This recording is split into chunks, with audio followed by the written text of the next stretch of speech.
warahmatullahi wabarakatuh. Alhamdulillahirabbil alamin. Para mahasiswa yang budiman, pada kesempatan ini kita masih diberikan umur panjang, yaitu ketemu dalam aktivitas perkuliahan. Mata kuliah yang kita ampu adalah Sistem Informasi Manajemen. Tema kita adalah Sistem Informasi Manufaktur, ya. Oke. Apa itu Sistem Informasi Manufaktur? Sistem Informasi Manufaktur merupakan sistem yang digunakan untuk mendukung fungsi produksi yang mencakup seluruh kegiatan yang terkait dengan perencanaan pengendalian proses untuk memproduksi barang atau jasa. Jadi ini kalau dikembangkan ada biaya manufaktur, ya kan? Artinya perusahaan manufaktur itu adalah suatu perusahaan yang merubah suatu bahan bentuk ke bahan yang lain, atau memproses suatu bahan mentah menuju ke bahan setengah jadi atau ke bahan jadi. Nah, itu proses namanya perusahaan manufaktur. Jadi manufaktur itu juga mempunyai kategori biaya. Ada biaya bahan baku, ada biaya tenaga kerja langsung, ada lagi yaitu biaya overhead pabrik gitu ya, yang Anda ketahui. Mungkin mahasiswa juga akan bertanya, apa yang dimaksud dengan biaya tenaga kerja langsung? Dibedakan di situ, ada perbedaannya enggak biaya tenaga kerja langsung dan biaya tenaga kerja tidak langsung? Nah, jadi kalau kita bicara menyangkut mengenai masalah tenaga kerja langsung, itu adalah tenaga kerja yang bersentuhan dengan objek dari perusahaan atau proses produksi itu sendiri.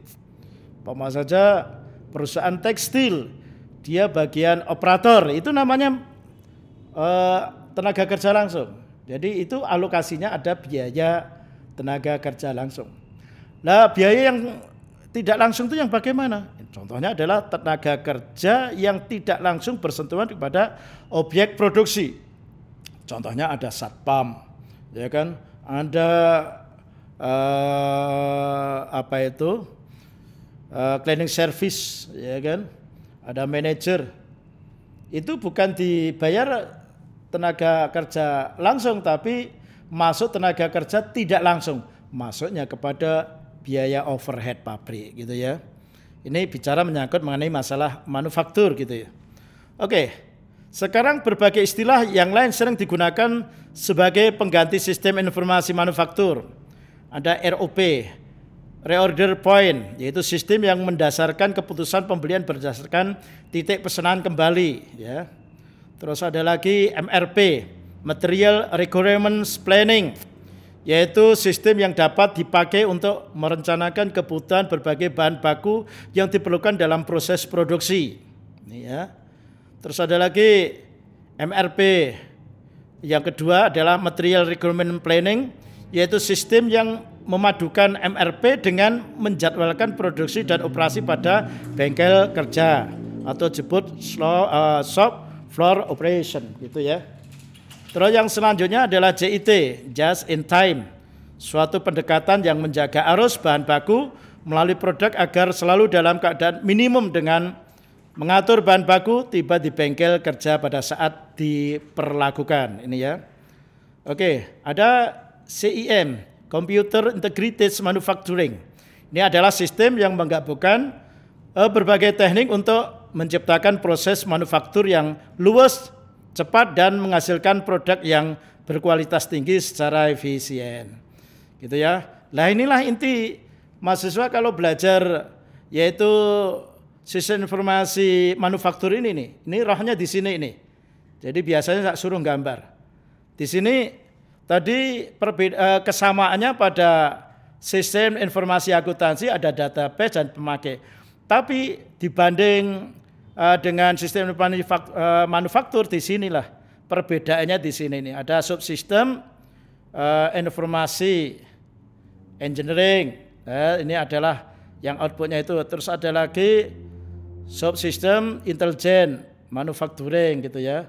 Masuk pada database, ini juga outputnya juga berbeda. Ada subsistem produksi, terus ada lagi ada subsistem perencanaan, ada subsistem kualitas dan subsistem biaya. Ini masuk pada pemakai yang tadi saya sebut kesamaannya sama dengan sistem informasi pemasaran. Jadi mahasiswa bisa membedakan apa perbedaannya sistem informasi pemasaran dan sistem informasi manufaktur. Ini dilihat dari inputnya dan outputnya. Nah itu ya, inputnya ada 2 poin, sedangkan untuk outputnya itu bisa yaitu 4 poin gitu ya. Saya kira itu untuk berikutnya itu adalah hanya penjelasan dari model sistem atau gambar ini tadi. Saya kira itu para mahasiswa yang budiman, silakan Anda baca dan nanti kita akan bahas lagi di lain waktu karena ada keterkaitannya dengan sistem informasi manajemen, ada sistem informasi keuangan dan sebagainya, itu ada rangkaiannya. Nanti bisa mahasiswa bertanya lewat media yang sudah disediakan gitu ya. Sampai jumpa lagi dengan acara dan gelombang yang sama. Sekali merdeka tetap merdeka. Wassalamualaikum warahmatullahi wabarakatuh.